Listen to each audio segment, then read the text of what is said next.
Hey everyone, welcome to the Get Your Life Together Girl podcast. I'm your host, Danielle Van.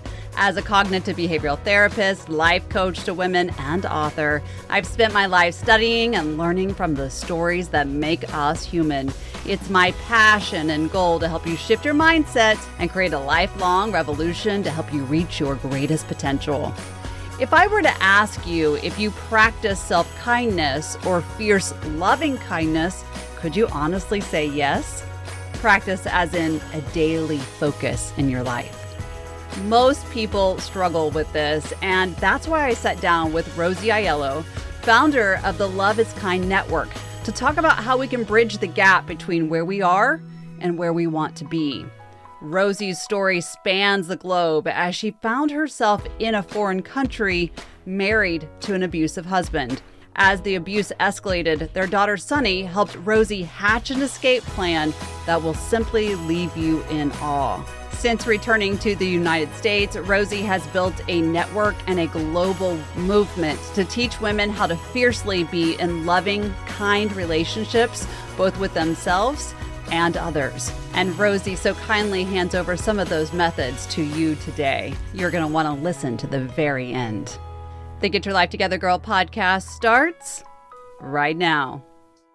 I am so excited to have you and have a conversation about your incredible story and to not only hear about your story, but how you've used that to really transform your life and the lives of others. So please tell us a little bit about who you are and where you started from. Okay. And we have an hour, right? It's a big question, isn't it? But, I love doing this because I couldn't have done it before. And so I want to just, step back to give reference and context to where I am now and to give women that hope that things can change. Mm-hmm. So I was in what I would call a highly abusive relationship for over 25 years. I'm American. I met my husband at the university in Berkeley at California, but he was Lebanese.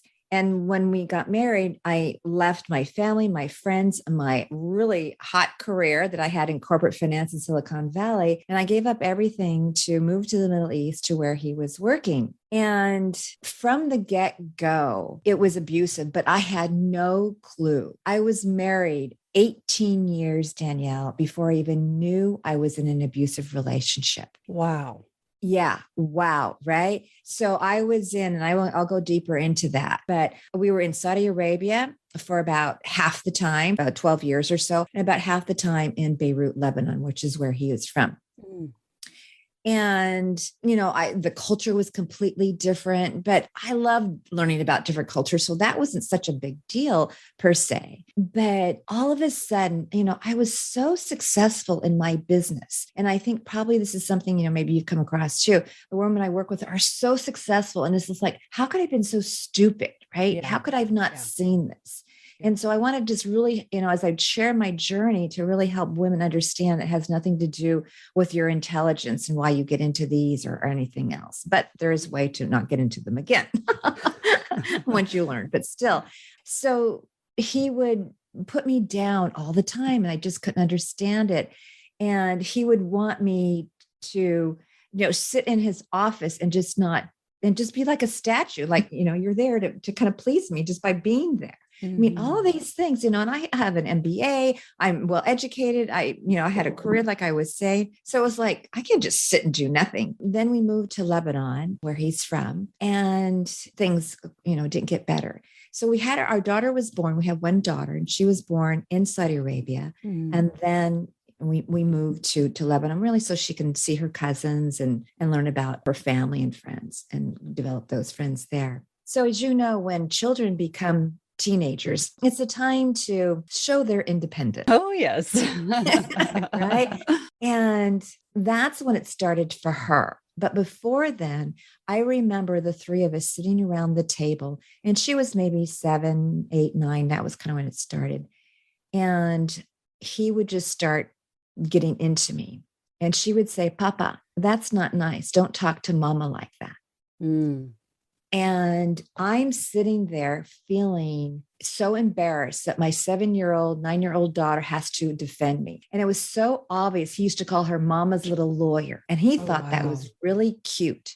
I know from experience and from what I learned later was just my survival instincts, but I knew if I opened my mouth, it would have made things worse. Mm-hmm. So I kept myself quiet because I knew it was going to be an explosion if I opened my mouth. So that went on for a few years until she became that young teenager and wanted to express herself and wanted, I'm not going to just agree with everything, Right. It was that push and the pull, as a growing. Well, then all of a sudden he didn't think it was so cute. And then he started to put her down and to insult her and to threaten her. All the things that he was doing to me, he was now starting to do with her. And when she was a junior at the American University of Beirut in Lebanon, so she was, all this time had passed. One day she came running home to me and she said, "You've got to take me away from my father. You've just got to take me away from my abusive father." Because I had told her years prior that, I'd read a book. It was the Verbally Abusive Relationship by Patricia Evans, which has saved my life and many others. She's become a really good friend now. And I said, "Oh, what Papa's doing is called a verbal abuse." And of course, I had everything. I had financial abuse, verbal abuse, sexual abuse, physical abuse, you name it. A little bit of everything. I had the whole melting pot. And so that was at 18 years. That's what I remember. I said I was married 18 years. Yeah. That's when I knew. But I also knew, I couldn't leave Lebanon. I couldn't bring her with me because in the Middle East, custody automatically goes to the father. There's no custody battle in court. There's just no discussion. So there was no way I would do anything to jeopardize losing my daughter. Right. So now she's having that conversation in her mind. I said, whenever you're ready, we can leave, not knowing what a big decision that was on a child, but that's what I did. So fast forward to when she was at the university and she came home and she said, "You got to get me out of here." And of course I wasn't in that mindset. It's like, "Oh, well, can't you wait 1 year? You only have 1 year before you graduate." And she goes, "No, Mom."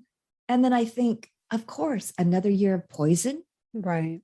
Another year of destroying human beings, how you think and react at the moment. So within 4 months, I planned the escape of our lives. And I, obviously there was a higher being helping me because besides my brother, he was a real human being helping me because I was in so much distress. I could barely think, but I packed boxes. I took things off the walls. And I only took stuff that we really needed. And of course, you realize that you don't need much, when you're doing that. And he didn't know anything. So he's living in the house pretty much 24/7 because he works out of home. We have a live-in maid. We have a small condominium where the neighbors and how I got things into the car. Up until that time, only 3 people knew. When I read that book, I told 2 of my best friends and my brother, but it would still be another 6, 7, 8 years before I got out. So now fast forward, I told 2 more people. So in 25 years of a relationship, only 5 people knew. Wow. So I'm now getting ready and trying to figure it out, how to do it. And the whole time, there was never a doubt it was going to work. There was never a doubt that this escape was going to work. Right. So the day came, and I remember the taxi driver came up and my daughter slipped in behind the driver and I slipped in next to her. And in the front seat was my husband. Oh my gosh. That gives me chills across my body. All 3 of us were going to the United States, but I knew only one was going to going back to Lebanon. I knew that. Wow. And so, we're driving down to the airport, and all of a sudden I realized I'm never going to see this again. I could not say goodbye to anybody. Couldn't tell a soul. When you're escaping, you don't tell people, right? The only people who knew was my brother and the 2 friends who helped me. I didn't even tell my other 2 friends I told earlier. So he thinks we're just going to the United States for our annual vacation. And for not to align myself with Viktor Frankl, but for those who know a little bit of his story, Man's Search for Meaning, how he escaped. He escaped by getting naked and burying himself in a truck full of dead bodies. Right. So I kind of escaped in the middle of it, being with him, with, just like in full view. Right. And with my brother, we had decided, how, there was lots of planning on how to do it. And so I knew exactly where my brother would be when we arrived at San Francisco International Airport. I wouldn't have to look. My daughter and I took our luggage carts. And let me tell you, on that flight over, I felt like he could hear me. If I breathed wrong, he was going to say, what's going on? I never felt safe. There will be a long period before I felt safe, but that whole plane ride was just nerve wracking. And my daughter and I would look at each other and think, oh my God, we knew it was coming down and he didn't. I mean, it's just like, I just can't even explain it. The tension that was in our bodies and the fear, never for one moment. I thought, if he found out, he would make the plane turn around. I don't know. I mean, all these crazy thoughts. But then, when the gates opened up, I saw my brother and we moved our carts behind my brother. And it was the first moment where I had any inkling of feeling any safety. And because I was so terrified of my husband, I had my brother go over to him and say, Rosie's upset, which was such an understatement. But he did what I told him because that's all I could say. I was so scared. And she needs some time away from you.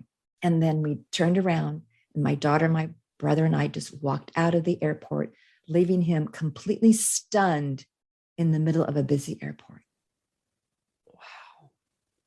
The amount of courage it's resonating through my body as I hear that. I can't imagine the mixed bag of emotions you were feeling and your daughter at that point. Wow. And so what shakes down next? I can't imagine that someone who has spent that many years in control is going to give up easily. That you're absolutely right. You're the love of my life. And so immediately, our phone started to ring and my brother said, you need to get a new phone number. And of course I didn't answer. My daughter didn't answer. My brother didn't answer, but he called my sister-in-law, my brother's wife.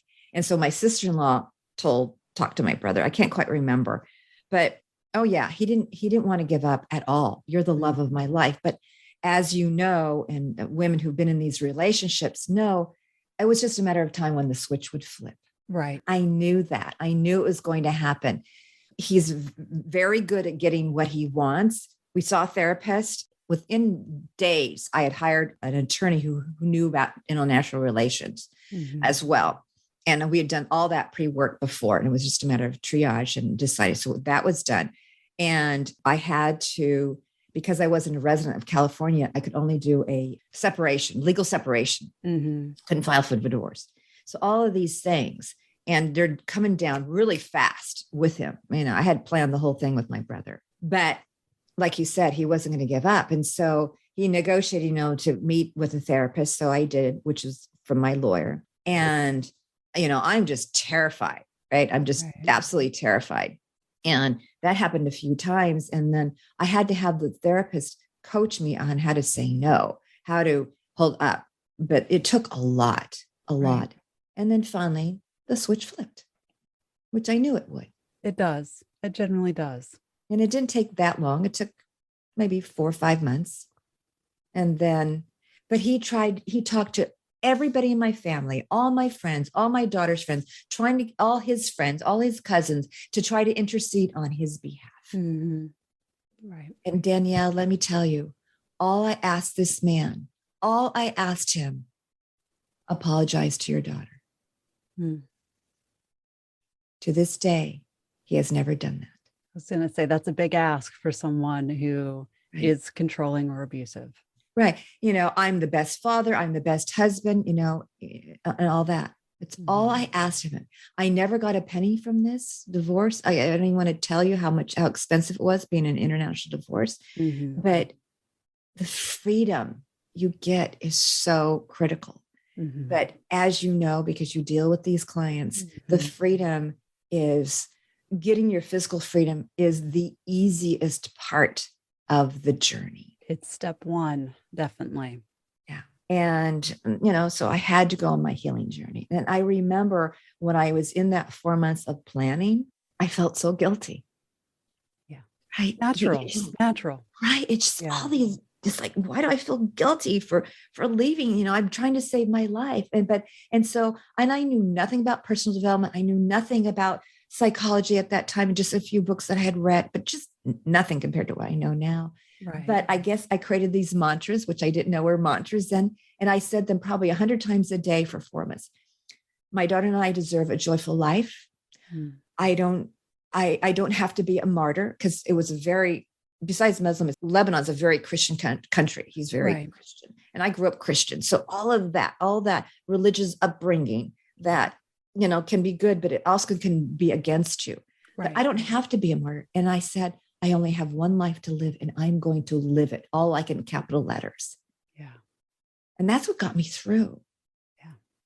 That self-affirmation is huge, especially in these times where everything is shaky, and every bit of your ground is just sort of eating you up at that point. How did you move through this, though? So all of these things are occurring. You were very wise to go ahead and set yourself up for success before the big moment, which a lot of women struggle with. Mm-hmm. The amount of work that had to have occurred for the emotional, the mental, the spiritual to fall in place after the physical was taken care of. I credit you for it. I know it is a huge task. Can you kind of lean into that journey? When we arrived, we lived with my brother, and just within weeks, it was maybe 2 weeks. I don't remember right now.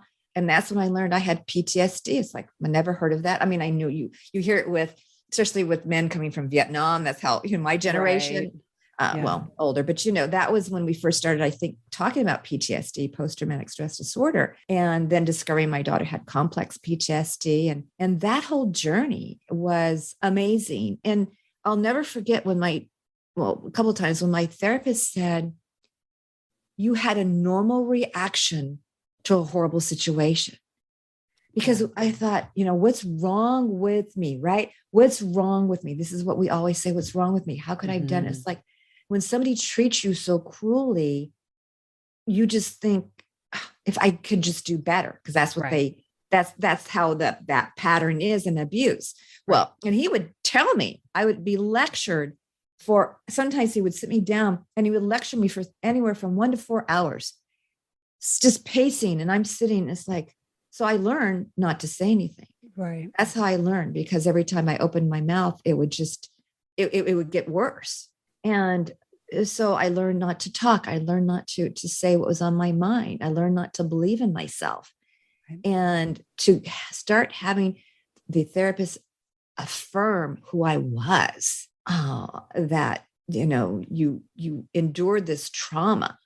And you had these survival skills that, like I mentioned earlier, that I didn't realize were survival skills. You just did what you had to do.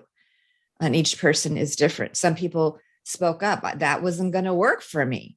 Right. I was terrified, and the abuse got worse over time. That, right? This is another pattern. And I was really starting to wonder what was going to happen, because I had seen him be physical. He was physical with me in some instances, but I saw him be physical with his sister. It was scary. And I also knew from my reading that once you leave, they could escalate. Right. So even after I came back to the United States and he had gone back to Lebanon, I was still afraid, because he had the money, that he was going to kill me somehow, that he was going to hire somebody to run me off the road. Mm-hmm. Right? Even though that didn't seem like his character, but I was in such fear. That was what was driving me. So I am blessed to have gotten really good therapists here. I believe in therapy 100%. You got to get the right therapist. I was fortunate to do EMDR. So it was really effective. And it was just like this, I don't know, I call it the bell curve feeling, it just like you're, as you're going through it, it feels, not so bad. And then it gets really kind of painful as you get into it. And then it just kind of glides and disappears. It's kind of Right. amazing. It's like, I was like, oh no, but I love that therapy, and I read the books about it and stuff like that. Mm-hmm. That was really helpful. And then when I got back, I was out of the country for 25 years. So I couldn't just step back into my old job, even though I called my old bosses. I had to take care of my daughter, even though she was just shy of her 21st birthday. She wasn't in any mental state. We had only each other. I wasn't in a mental state. I don't think I realized how much I was suffering. Right. Because you hold it all in. But then it came to the point where I had to work. Right. I didn't know what to do. And people say, oh, you have so much to offer. You have so much, you know these languages, you have all this experience. I go, when I arrived, first of all, I was 56. So I was no spring chicken. And I arrived in the middle of a Great Recession. Oh, wow. So not a lot of things in my favor. And so I just started to go to workshop. And what happened is that I decided to start my own business because I couldn't figure out how to write my resume. Thinking that having my own business would be just a piece of cake. It'd be easier. That's going to be easier. At the time, that's what I felt, because I don't know how to write this. And then, I just, like, people would just say, what am I going to do? Just step into a company and just say, hey, you need to hire me because I'm great. I didn't have the words. I didn't. So I got in action on that side too. So that's what I'm trying to say, is that I was, as I was healing, I was doing something. And that was another thing my therapist said, which was a huge aha for me. I thought, well, I have to get healed before I start my life. No.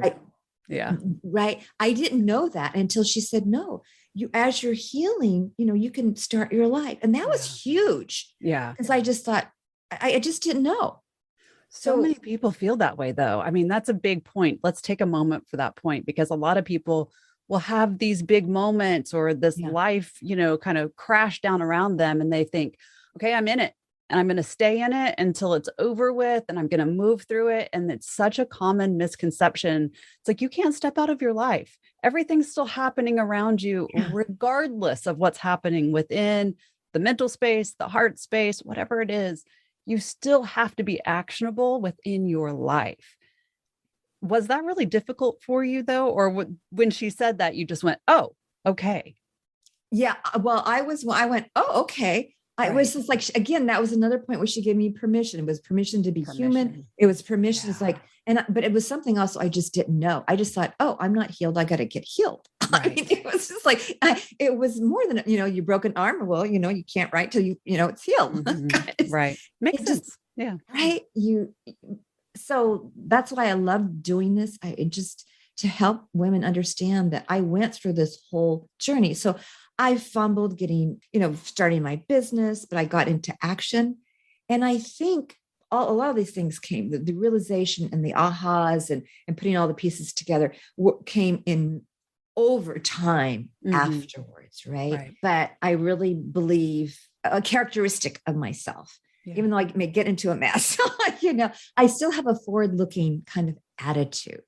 So, and I think that kind of helped me. And so then I started to meet people when I was in San Francisco. So I didn't know anybody really, my friends didn't live there. Right. So I really was starting with scratch and with not really much to my name. And just remembering sitting and looking out my apartment and seeing, homeless. And I go, oh, I'm going to be on the street, all these, the worst thinking kind of cases, but those did happen to me.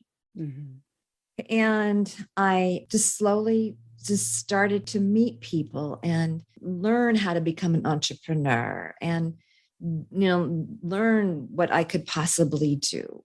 And still on this side, so I had coaches, the business coaches, but they were all doing mindset coaching, which was all new to me. And personal development is like, what the heck is that? Didn't know any of that, but still having the support of therapy and getting deep healing along the way. And that's how I did it and do it.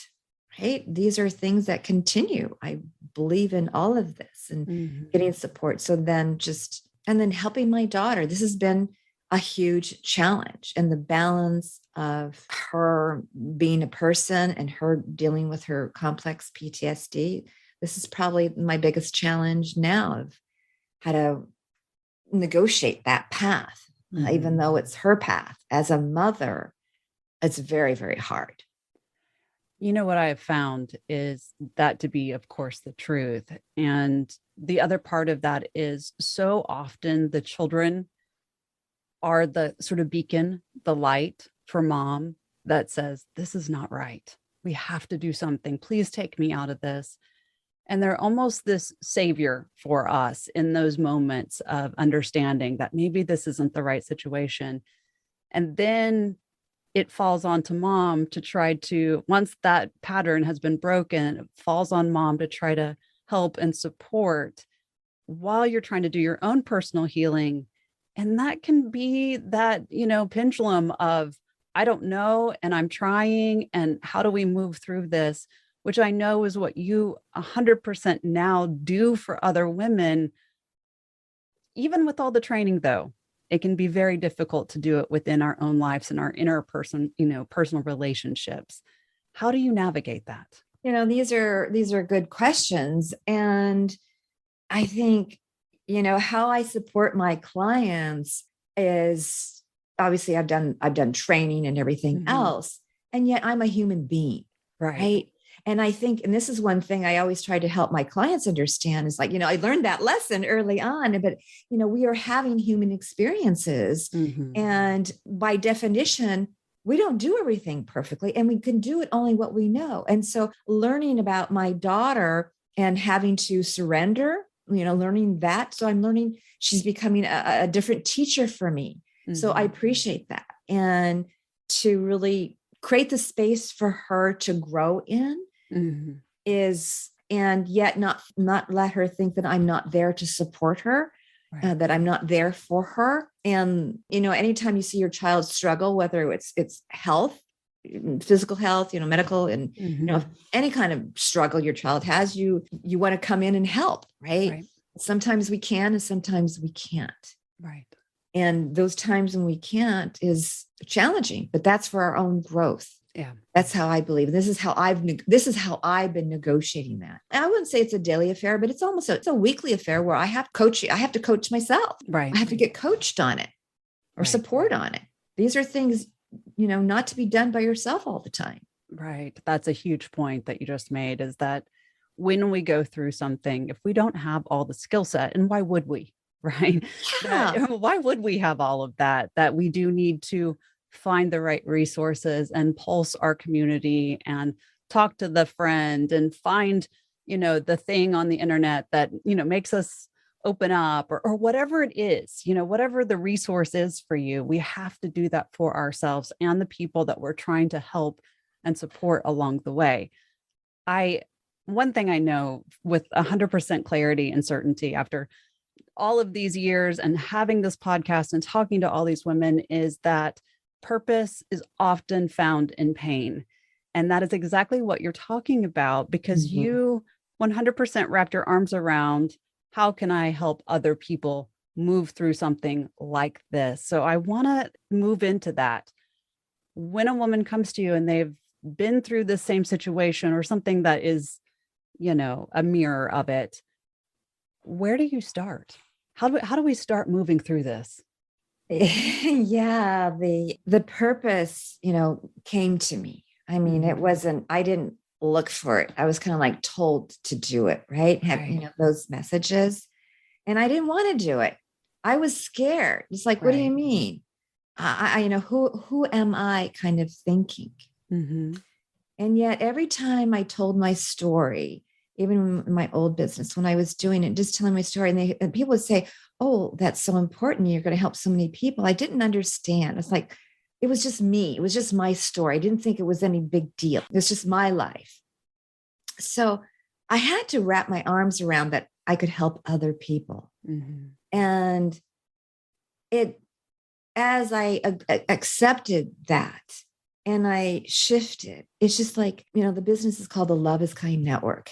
And I'm going to tear up because it's just so important to me, because all I wanted was to be treated with kindness, So I wanted what I wanted just to do what I wanted, right? Right. I wanted kindness. I was like, my motto is you deserve to be treated with kindness. It starts by being kind to yourself, but you deserve to be treated with kindness. So that was like where I start with women. And when I tell them that, I get this like, really? Yeah. This like, I do. One of the most important, I think I've said it here on the podcast. I know I've said it to all the women that I've worked with. One of the most groundbreaking questions I was asked in my own personal trauma, because I had to do the work too, was, are you on your own love list? Mm-hmm. And I thought, what do you mean? What do you mean love list? Like, I can tell you all the people I love, but was I on it? No. And that's the base of the kindness that you're talking about, being on that love list.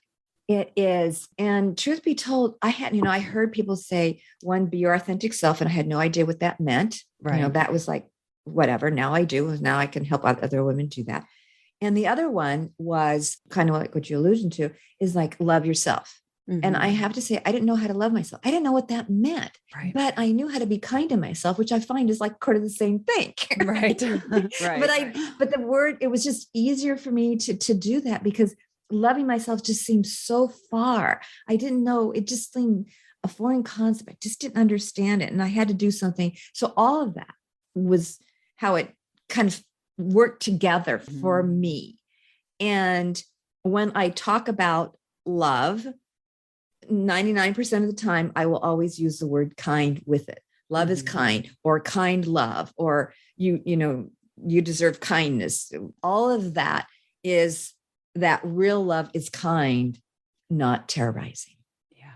That's such a huge point. Something you should sit in, right? Because I mean, if you're in that space, and the women that are, if you're listening right now and you're scared, there are resources out there. And you do deserve, regardless of what you're being told or what you're experiencing every day that you've experienced throughout your life, you do deserve that loving kindness to be able to live your life in a way that isn't terrorized, that isn't fearful, that isn't broken in ways that can absolutely be fixed. You don't have to spend your life like that. Yeah. And I like how you frame that, because a lot of women will say, I'm broken. Yeah. And I say, you're not broken, right? You're not broken. What happened, you may think you're broken, you may feel you're broken, but you are not broken. Right. That is so critical for women to understand. And, a lot of things I do now is like helping women find kind love. And they don't have that belief. They think it's not possible. So that's the other thing, just giving women the belief that creating a life that they love, a joyful life that they love, is possible. Yeah. And I tell them, I go, I'm nobody special. And I really believe that. I mean, I'm just nobody special. I disagree with that. But, I mean, I did the steps, Danielle, just like you did, but I don't know what it means to be special. I don't know what it means. I wanted to live my life, period. Yeah. This is what drives me. And I can't tell you how many days I look out my window and I'm so grateful and so shocked at what I've created. I mean, it's like, if I look back 10 years ago, or so, a little bit more than that, I was still in an abusive relationship. It was a little over 10 years ago. I had no idea that I would have created my business, this Love is Kind movement, that I would be with the kind love of my life, that I would have written books and be on podcasts. I mean, never in a million years could I have thought that. So it's to give women that you don't know how great your life can be. Right. Until you step outside of the situation that you're in at that point. Yeah. And I get the fear factor. I get the factor that, how am I going to survive? I have children. All these things are real. And there's help. Yeah. All kinds of different ways to get help. Absolutely. I'd love if you wouldn't mind some steps, maybe that's the best word for it, habits, procedures that someone could begin to use today if needed, whether you're in this situation or not, to find that loving kindness within self? How would you teach that? Yeah, absolutely. Because it starts with yourself, right? You deserve to be treated. You got to be kind to yourself first, which is being loving kindness to yourself. And I think one of the first things is under that umbrella is self-care. And I know for me, it was like I was guilted if I did anything kind to myself. Being nice to myself, going outside to exercise or being with friends, anything that would nurture me was attached with being wrong. Right. And I think women as a culture, we're ingrained that we have to give. Right. And it's okay, but we got to give to ourselves. Right. And define and there's so many ways, whether it's journaling, whether it's reading a book, whether it's getting out in nature, whether it's just laughing, whether it's just, calling a friend, whether it's just like the ways that you can, I have pages of this, because that will, as you nurture yourself, you become stronger. As you nurture yourself, you can actually give more, especially if you have little children. As you nurture yourself, then you realize that you deserve something better. Yeah. Right. So that would be one. Another one is, and this might be a little challenging to do it on your own, but you can, is really knowing what's important to you. Yeah. Sometimes it's called values. I like to think of it more as like, what's important to you? It's like, Danielle, I never looked at myself. I never, ever looked at myself. And I call it like, I picked up values like you would pick up shells from the seashore, seashore. You just like, all of a sudden, these were my values. And I never looked at what was important to me. And being treated with kindness was not on my list before. Right. It was at the top now. Never thought about and what kindness looks like. Kindness to yourself does not mean telling yourself that you're stupid, telling yourself I'll never be anything, telling yourself that I can't do it, telling yourself I'm not enough. That's not being kind to yourself. Right. When I talk about kindness, it's fierce. Yeah. It's a fierce kindness. It takes courage to be kind to yourself. And that's the kind of kindness. I'm not talking about being a people pleaser. It's just the opposite. Right. Yes. We're all been people pleasers, right? In this, if we've been in abuse, you better believe it. Yeah. The opposite, being kind to yourself, is knowing how to set healthy boundaries and what those mean. And I teach that. And being true to yourself, because when you honor yourself first, you can stand up and say, this is who I am. Yeah. I always teach my people that whether they follow me on Instagram or TikTok or they're, personal clients, or you're here listening and you probably have heard me say it, but I always say, what do I want? What do I need? And how am I going to get there? Those are the three questions, right? That's exactly what you're saying, is because you're going to create it. Exactly. And you get to create it. I say you get to create it. And it's like, for the first time, you've been controlled for so long, and now you get to create your life, and it is magnificent. And as you look at us, me and Danielle and everybody else you have on your show, it's just like, we're examples of what's possible. And yes, it's possible. Now, you may not be, I'm going to say, crazy, like maybe some of us, like we have these big missions, but just showing up every day and knowing who you are, and that you don't have to settle, that you can be kind to yourself, love yourself, knowing that, you know what? I am a good person. Right. And when I say no to somebody, it's not saying no to somebody. I'm just saying yes to myself, because I deserve it. We struggle with that so much. If I say no to you, then that's a problem, and I don't want you to get upset with me. And that's a huge pattern too, when you're leaving abuse, right? Is we really struggle with that too. All those things. But,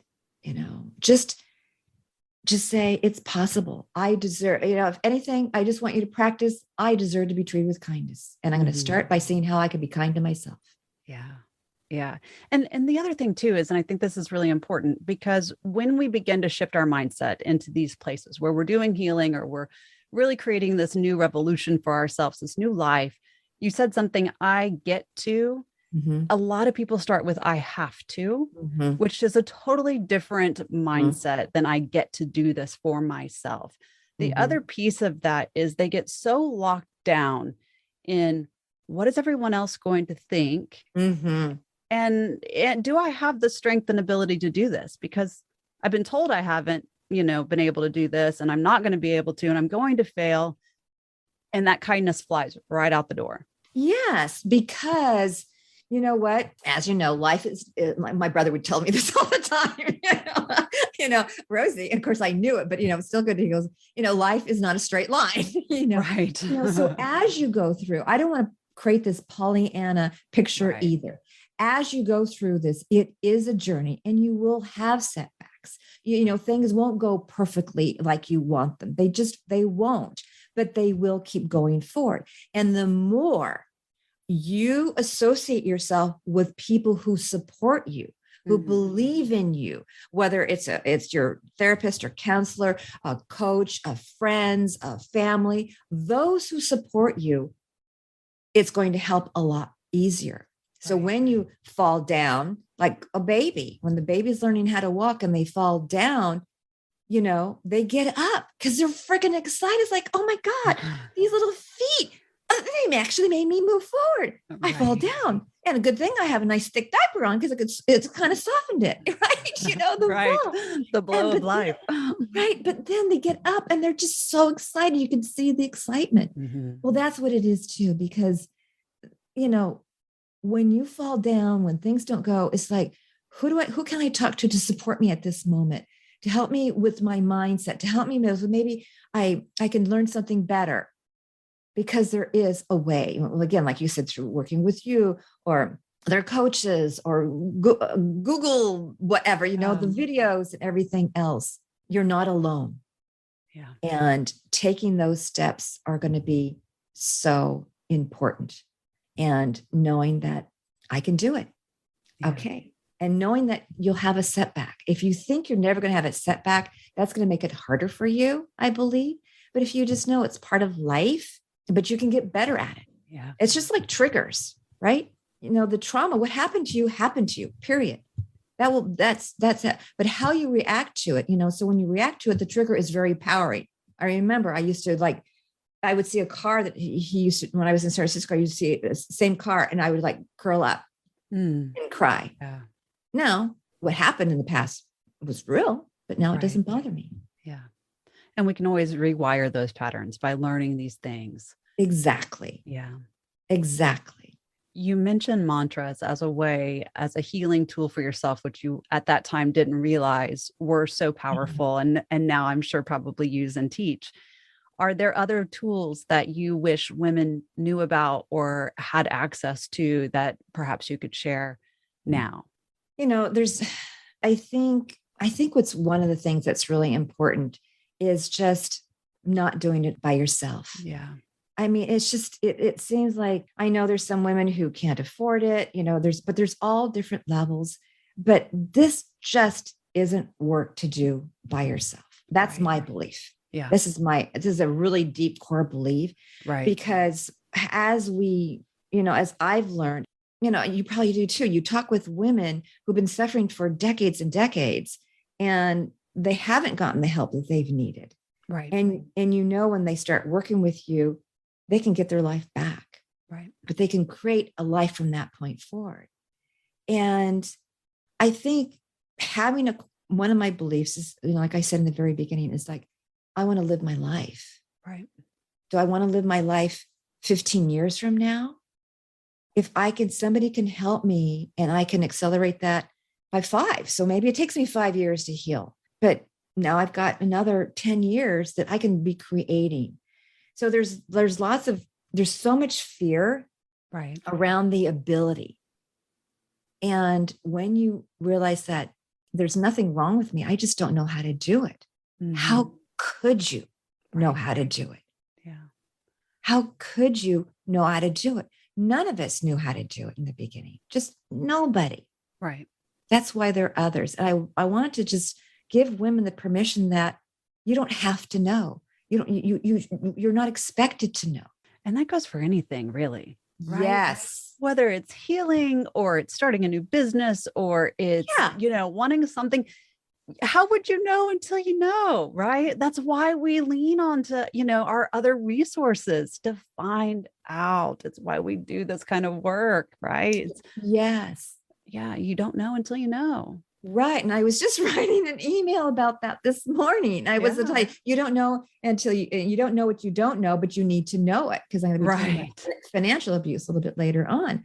But it's all these things, but you can learn, you deserve to learn, you're capable of learning, and you're capable of creating a life that you have no idea how great it can be. Right.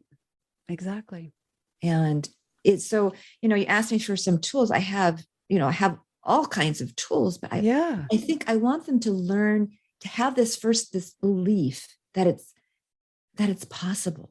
Right. All the fear, with all the things, with everything, when you get that support, then you don't feel so alone, and you get the skills, you get the training, you get strategies, things that you can learn that you do yourself Yeah. that will change your life. Yeah. It's so important to understand that, like you said, don't do it alone, but that there are so many pieces and elements involved in it. And we don't have to attack everything at once, right? So many Mhm. women try to burn it all down at once. And we're like, Mhm. well, okay, we're going to do this and this and this. And then we become overwhelmed and we're Mhm. exhausted and we have nothing left to give.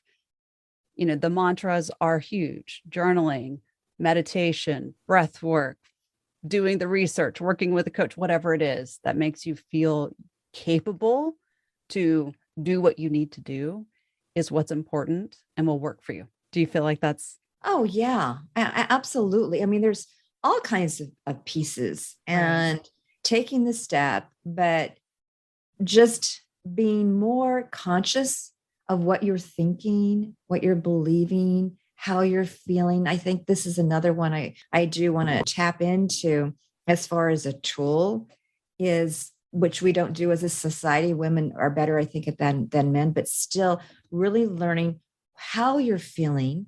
I'm Yeah. sad. Yeah. I'm really sad. And not shoving that feeling under the carpet.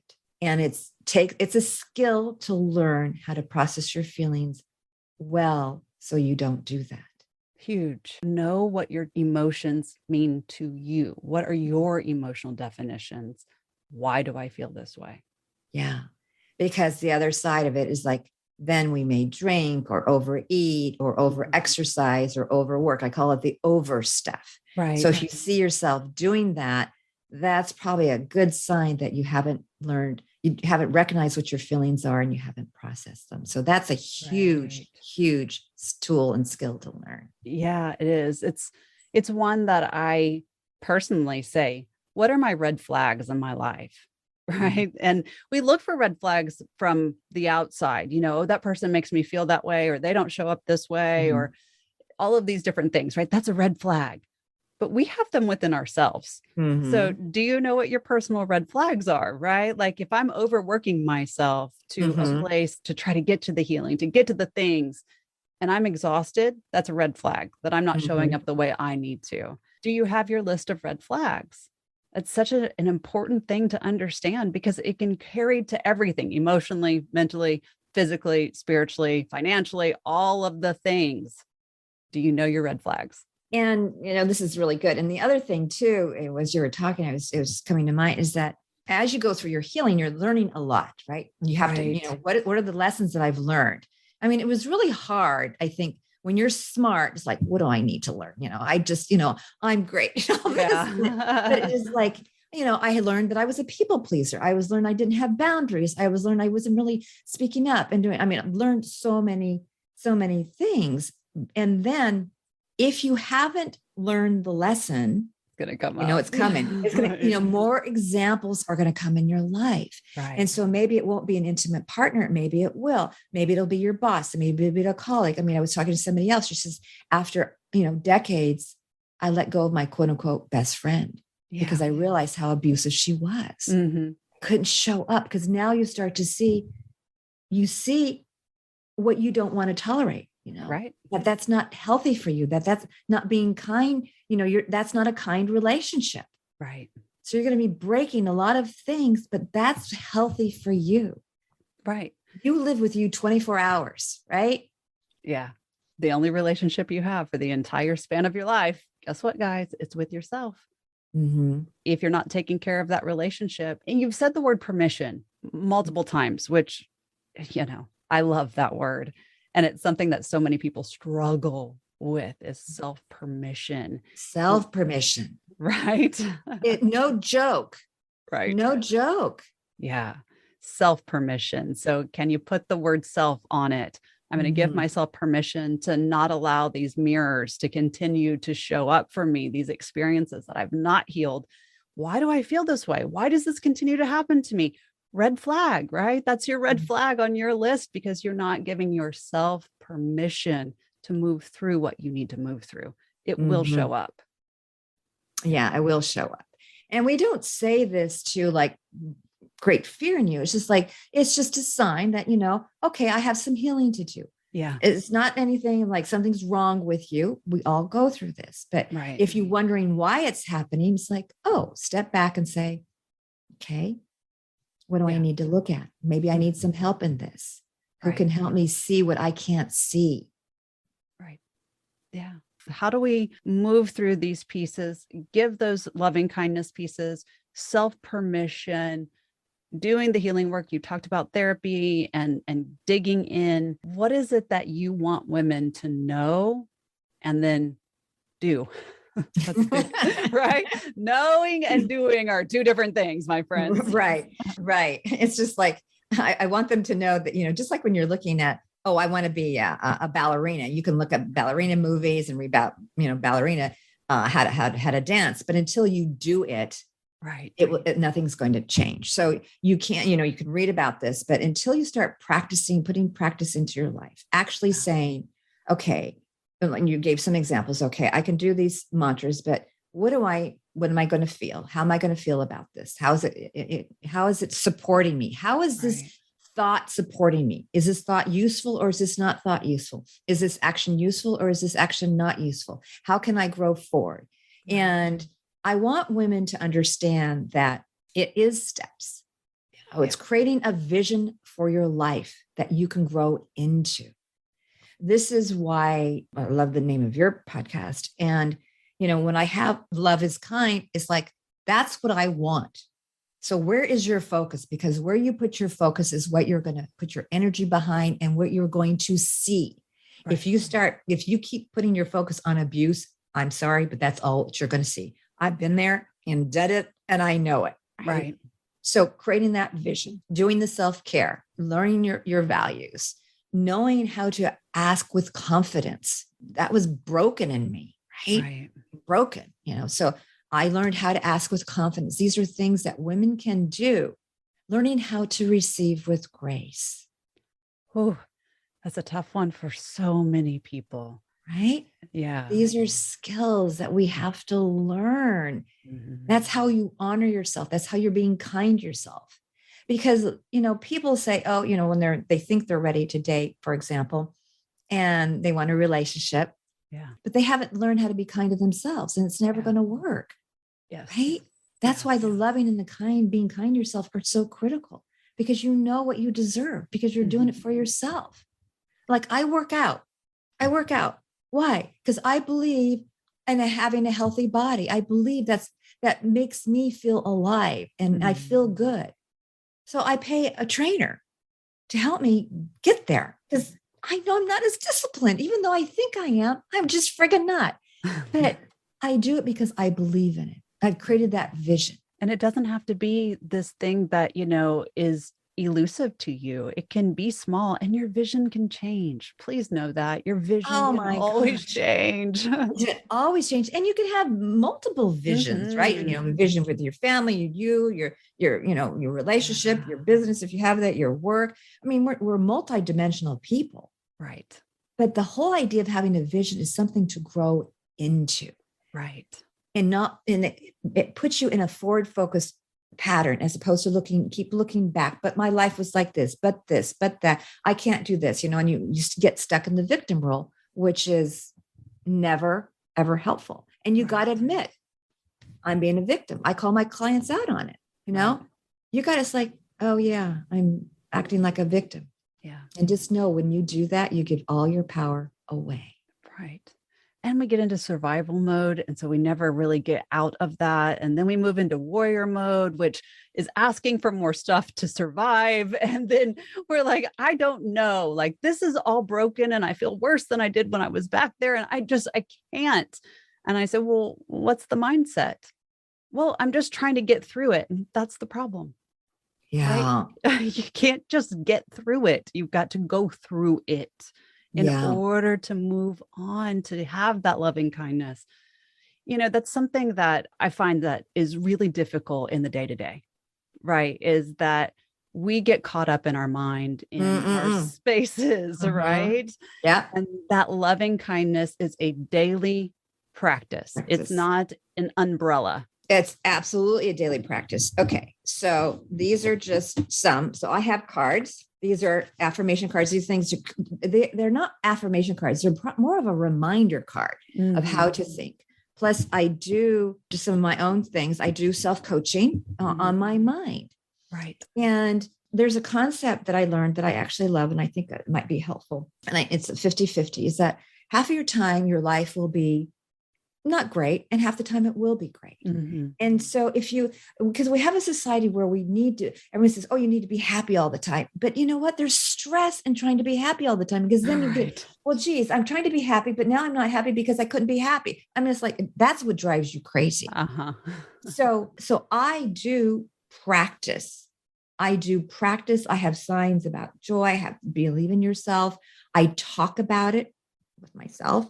I get coached on it. I read about it, how to do it. I love anything about psychology and the brain, because that primitive part of your brain, there's a part of your brain, whether you know it or not, that, well, I know you do, but the listeners,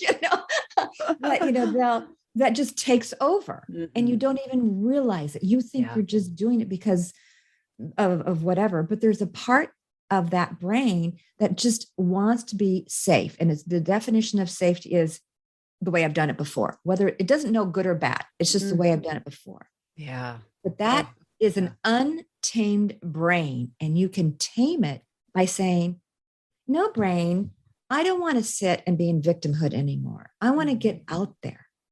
Right. I don't like this. And your brain's you're going to have a little battle with your brain. That's where it is. You're going to have a little battle with your brain. And you're going to have to start talking to it and saying, no, I don't accept this. I deserve more. And the more you do more good things for yourself, like the self-care, that's a small step you can do, the more your brain's going to change. And then it's not going to argue with you on that point. And find a new one. It's always something to complain about. Then you just keep at it, that this is a normal process of life and you've got this. That makes sense. Absolutely. If you don't befriend your mind, body, soul, and all three of those pieces, you will always have a disconnect. Yes. Always. One of the greatest things that you can do as a tool, if you are in a space where maybe you aren't a friend with your mind, is to carry around a journal for an entire day or a week, really, if you can commit to that, and write down every unkind thing that you say to yourself. And really look at it at the end of the day. Do I believe that as my truth? Is that something that I really feel? And if it is, then that's what I need to be working on. And really look at that. I had a beautiful client once say to me, she was telling a friend of hers about the situation that she was going through. And she was really trashing herself. It was something that she did quite often. And her friend said, I don't want to have this conversation with you anymore. And she was like, well, what do you mean? She said, I don't want to hear you talking about my friend that way. And of course, she was talking about the person who was talking. And I thought, what a beautiful example, right? Like other people don't want to hear you talking to yourself that way. And you shouldn't be speaking to yourself that way to begin with. So if those are the thoughts, get them down on paper. Really look at them. And man, when you do that exercise, because that's one of the exercises I do too. When you do that exercise, it's so shocking at what comes out. And talk about toxic behavior. Right. right? Yeah. You're just doing it to yourself. And this is something we have to practice. And this is the key word is practice. It takes practice, and it takes Yeah. practice. It takes recognizing it, and that by doing what you just suggested, writing it down, Right. and then practicing. Oh, that's not a helpful thought. I say that every day. Oh my Right. God. Right. So Right. you're giving yourself garbage, which is a common thing, especially if you've been in these, you've heard it and you just think that's the truth. You have to learn new truths about who you really are, which is Yeah. the truth has always been there. You just need to learn it. Yeah. That's so true. That's a beautiful way to put it. It's always been within you. It's just now that you need to really connect with that truth. Yeah. A big, huge thing. I think that we have so much to learn from all of the women who have walked this path. And what I love so much about the people that come onto this podcast is they really turn around and put their hand out to say, come with me. And that's really what you've done and what you are doing in your daily life. Let me show you. I've been with you in this experience on the other side of it, and let me Mhm. be there to guide you. The mantras, the loving kindness, the practices. If there was one thing that you wish you would have known, what would it have been? Other than that was the situation, obviously. I think the thing that I wish I had known was about shame. Mm, I wish I had known that shame was about my ego, of being too proud and too embarrassed to let anybody know what I was going through. right. And I would say to myself and others, like, oh, shame almost killed me because of that. And that when you step into that moment of vulnerability and sharing with somebody you trust, and they say, oh, wow, I had no idea. That's awful. And then you write, oh, yeah, it really is awful. And you get that validation, that one little bit of validation. And then you realize also that you're not alone. Mm-hmm. Oh my gosh, I'm not alone, because I thought, I was halfway around the world, right? I didn't have Google, and especially at that time, I didn't have anything. And so my world was so small. Right. And then now to know that when you release that, and once you talk about it, just the shame dissipates. Mm-hmm. And that's the beginning of your being able to learn, grow, and evolve into a whole new empowered you. Yeah. Beautiful. I think the other part of that too, at least in my experience, is when we connect and we lean into that vulnerability and we allow ourselves to witness that shame and we hand it over, not only is it freeing, but we also begin to realize that there's not a single human on this planet that has not experienced some level of shame. Mm-hmm. And It's huge. it is huge. And a lot of people will say, but it's not the same. And so it doesn't feel like there's a connectivity. Shame is shame, right? It's an emotion. It's a feeling. It can show up in many different situations. It has many different activities, right? In the way that we use it. Yeah. Please understand that if the ego is keeping you held in place and shame is your barrier, there's someone who understands exactly how you feel, even if all of the circumstances are not exactly the same. Yeah. It's, I mean, and there's, shame in your business, shame in, raising your kids, shame. I mean, it's like if it follows you, It does. and it's something to practice. And again, that's like, okay, your red flag thing. Remember, Yeah. like, okay, I'm feeling shame. I don't want to tell anybody. That's Right. usually, that's what will come to mind. You may not know what the feeling is like. I don't want to tell anybody. Right. I feel so awful. I feel so stupid.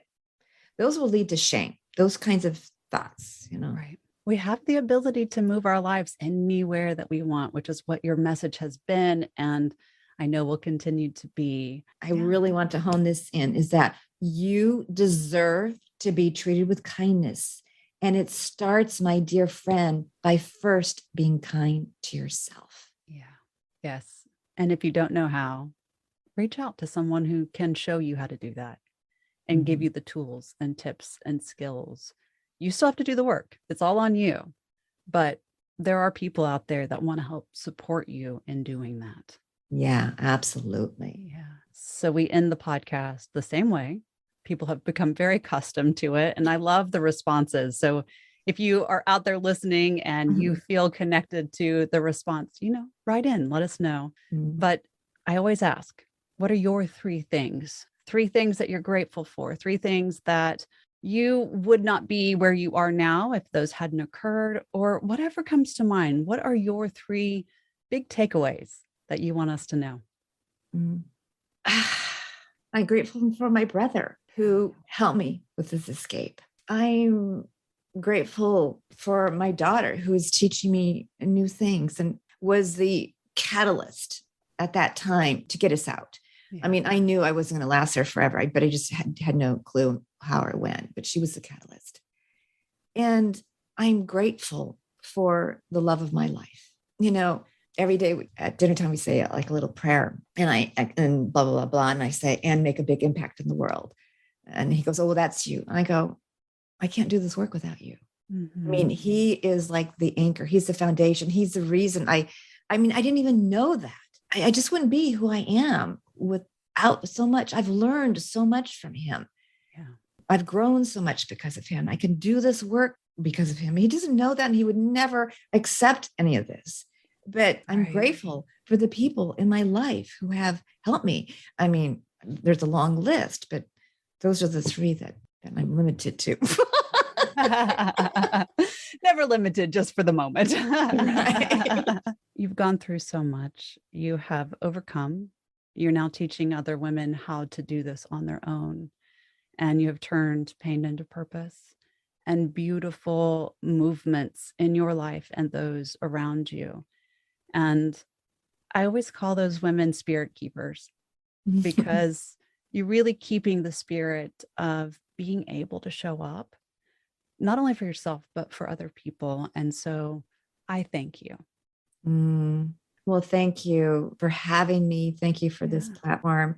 I hope, if we've given light to one person, just like, oh, maybe it is possible. And anything, wherever they are, it's possible to get out. It's possible to move forward. It's possible to find kind love. It's possible to create a business. It's possible. And here are women who are showing me that they've done it. And on July 27th is National Love is Kind Day. Yeah. This is a day my daughter and I created. It's actually the day that we arrived in the United States, the day we stepped ground here. And now it's a worldwide movement to focus on kindness, that we deserve to be treated with kindness, to focus on that and to move forward with that light.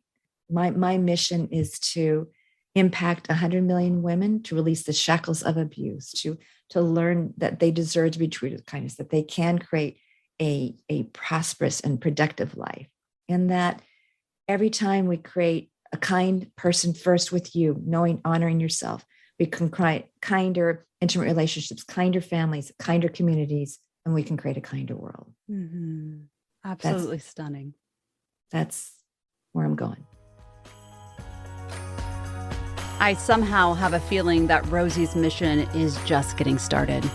Sadly, since we recorded this episode, Rosie's daughter, Sunny, passed away unexpectedly. Everyone at the Get Your Life Together Girl family offers you the deepest sympathy and love, Rosie. We know this is a very challenging time for you. We also know that you will carry the torch that Sunny lit and will continue to serve women and free their lives and their hearts from anything less than they deserve. If you are in an abusive relationship, please know that there are resources in your local community, and you can always reach out to any one of us online, as we will help connect you with the proper authorities. Don't forget to mark your calendar for July 27th, Love is Kind Day, where we celebrate loving ourselves and being in kind and loving relationships. It is a global movement, and I hope you will honor it with all of us too. If you would like to join the Love is Kind Network, head over to www.loveiskindnetwork.com, and you can also find the Love is Kind Network on Facebook. I hope you've enjoyed this episode. Be sure to tune in each week as a new episode is released. If you're looking for daily inspiration and want to be a part of our growing community, Join me at Get Your Life Together Girl on Instagram, Facebook, and TikTok. And you can visit getyourlifetogethergirl.com for additional videos, blogs, and upcoming events. Be sure to check out the new Get Your Life Together Girl Women's Circle while you are there. Thank you for listening and being a valuable part of this community. Please don't forget to leave a review. Until next time, be kind to yourself and others.